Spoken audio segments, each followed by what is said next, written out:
far as running style, do you like the way that the rookies run? Oh yeah. Oh, hands down, brother. It just gets you fired up. Like, I don't know, you just have to absolutely not love football if you're watching them run the ball and don't get excited. You know what I mean? Because that's what they bring to the table, and that's what they're going to continue to bring to the table.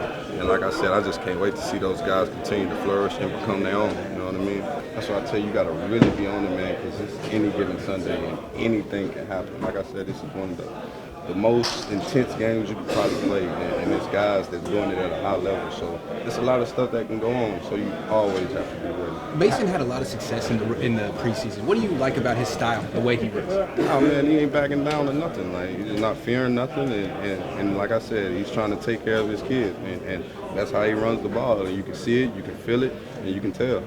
Having been the guy who was one of them, and now, you know, is this, I won't call it rewarding, but to get to where this is undoubtedly where you wanted to be when you first came into this league, is there a moment that you can reflect on that you're the lead running back for this game? Yeah, no, I mean, it's just like I'd have been through so much, like being in here, especially being an undrafted practice squad guy. Like, you go through the ins and outs, man. You be at the highest and you be at the lowest. So I done been through it all. I done seen it all, and I done been through almost every scenario. You know what I mean? So like, all of that is out the window. You know, like, you have to prepare and be ready like you were the number one. Like, literally, like, everything else doesn't matter anymore. It don't matter if you're at the bottom or at the practice squad. It's like I said, next week you could turn around and it could be 2 injuries, and you could be the number one guy next week. You know what I mean? So like I said, it's just always being ready, staying ready, so you don't have to get ready. One of your first times that you had to be ready was 2018 at Seattle. Man, that's what I said. I had that crazy little coincidence. You know what I mean? So, that game, man, I did some bonehead things in that game. You know what I mean? I wasn't bringing it up for that. Yeah, like, I remember you hit somebody pretty good. Yeah, I did that too. But you know what I mean? But that's what I was saying. It just goes back to, like, you know what I mean? Was I really ready for that opportunity and knowing what was really at stake? You know what I mean? And at that time, like, I wasn't. You know what I mean? Because there was a lot of stuff, like a lot of bonehead stuff I did. You know what I mean? You, like, in terms of it's just assignments, protections, little MEs. You know what I mean? Just being an actual number one running back in the NFL. Like, I wasn't that at that time. You know what I mean? But it was just the fact I was at the practice squad. Okay, I'm feeling sorry about myself. Oh man, I'm never gonna get called up to be number one. Shit, we had Raheem, Matt, Jet, like we got some running backs. Like, we had Joe Will at that time. We had a bunch of guys. So like, shoot, anything, I'm locked in on special teams. I'm not even, you know what I mean? But next thing you turn up the week, I'm the number one running back in Seattle. You know what I mean? So after that happened, I told myself I'll never ever let that happen again. So. And then just this being a division game against Seattle, like, what's the intensity level and the meaning? Obviously more. Oh yeah, it's very intense. And then some of those guys, you know, you go through and you didn't have like dealings with them or talk to them, and they just made you feel like you wasn't, you know what I mean, really capable or best, or you wasn't good enough to be. So it's like you never forget about none of those things, man. And so like, we on a mission, and this is the start to really get to where we want to be at the end of the year. So we got to take care of business. You relay that Seattle story to tie into JP? Oh yeah, man, I talk about it all the time, man. Like, that's why I tell, like, that's why I had the conversation with him. You know what I mean? Earlier when I was just telling him, man, hey, look, you can be up, like, you can be boom, and then you can be this guy. You know what I mean? So that's why I tell him, man, it's just always staying ready, man, because that's the type of league we in.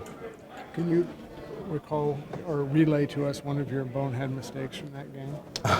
Oh yeah, see, it was a new play we just put in recently. You know what I mean? And me not really being on it, I didn't go back over and check my things. So we on the goal line. And actually, I really hate to say this because I'm really gonna put it out there. Yeah, it was a pass. Nick Mullins was the quarterback.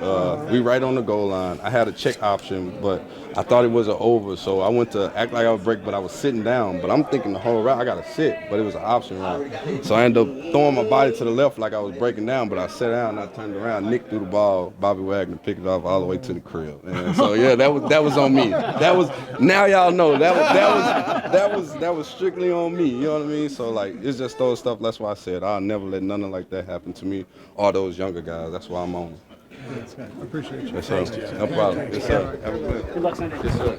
It's no big break, but are you at least, and this is no slam on Geno Smith, but just not have to be chasing Russell Wilson around twice this year. You got to chase him next week, but at least you're only going to see him once this year. Well, I mean, I'll say this, like, you watch the game, like, Geno was running a little bit too, so I think it's just one of those things where you got to kind of respect every player, whoever you're going against. Obviously, Russ did his thing, and he's been a good quarterback in this league for longer than I've even been game there alive, it feels like. But honestly, I got a lot of respect for Geno and watching the game and watching the film, and he's put up some good plays. So, Thanks, Azeez. no problem. Thank you. Obviously, the quarterback gets a lot of the headlines. How did you think Trey handled the conditions and the obviously a tough loss on the road? Trey did a great job. For like his first game this season, I feel like he really couldn't have done a better job in the huddle, making sure everyone was on the same page. And then like all of us, he probably wants a couple plays back, but I really think he did a good job. Seattle, you mentioned their defense. They've got a lot of young defenders in the back end. When you're watching film, you just pretty much looking at the front. Give us your thoughts on what you're seeing them look like on film. So just with this offense, like this scheme, I'm watching pretty much everything within the corners.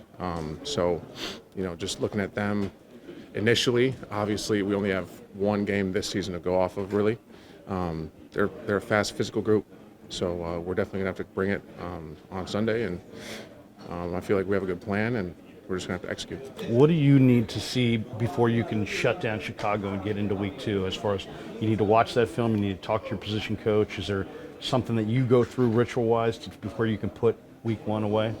Yeah, we have a day after game procedure that we do. We watch the film and we correct all the mistakes, and we make sure that anything that we did screw up that previous week gets corrected, and that's just what we do every week.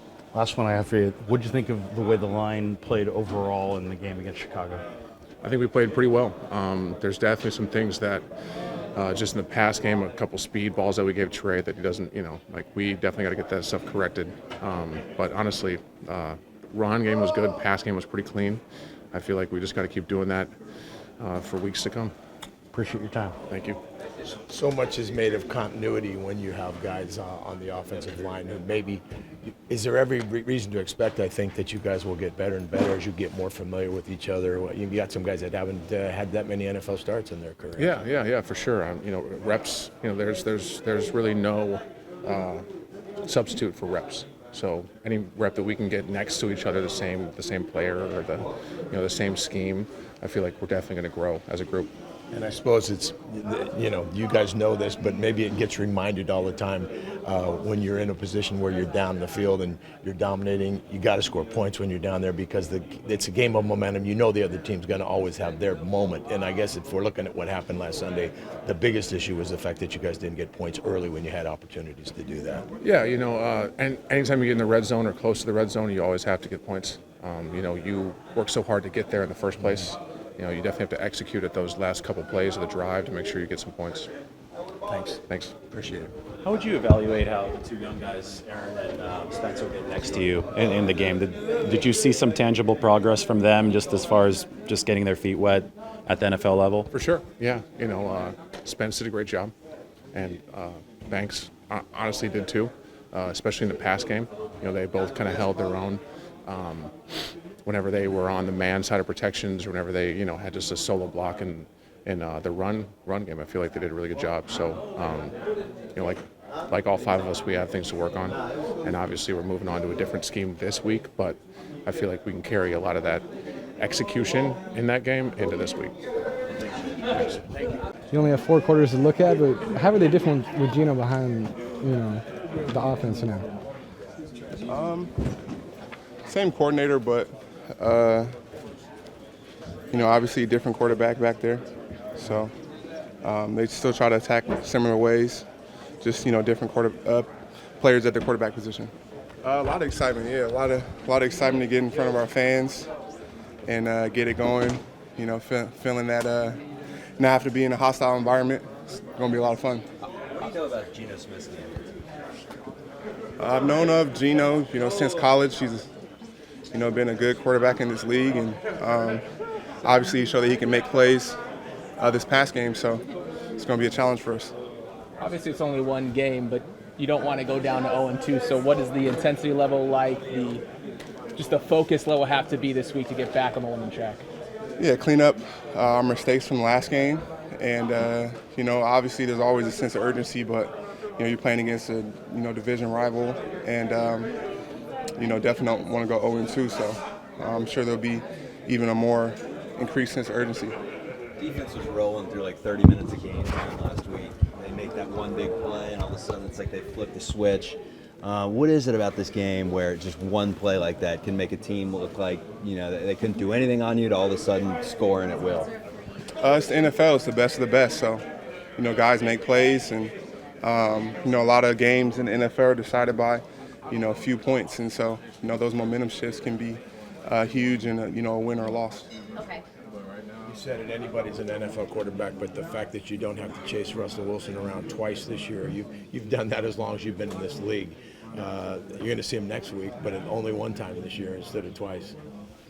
Yeah, you know, Russell's a great player, so now that he's out of our division, you know, that's a, you know, he's been causing a lot of problems in our divisions for a lot of years, so, yeah, but, you know, Geno is a great quarterback too. You know, a little different in, you know, their play style, but he's definitely going to be, you know, a challenge as well. What kind of benefit do you think would be for Trey to have George back, specifically just being a young quarterback? I mean, we know what he can do, but for Trey, having a guy like that on his offensive side? The more weapons, the better, you know. The more of our key players we can have on the field, you know, to help, you know, get off the pressure from Trey. Have another weapon out there is going to be, you know, a huge help for him. Thanks, sir. Seattle, preparing for Seattle without Russ, how different is it for you guys facing so many times since you've been here? Yeah, you know, he's a different player at the quarterback position, so it's going to be a little different game plan, and a little, you know, Russ has his ways to, you know, put pressure on the defense, and Geno's a great player too, so it's just going to be a little different of a challenge, but still, you know, we have to be locked in the same way.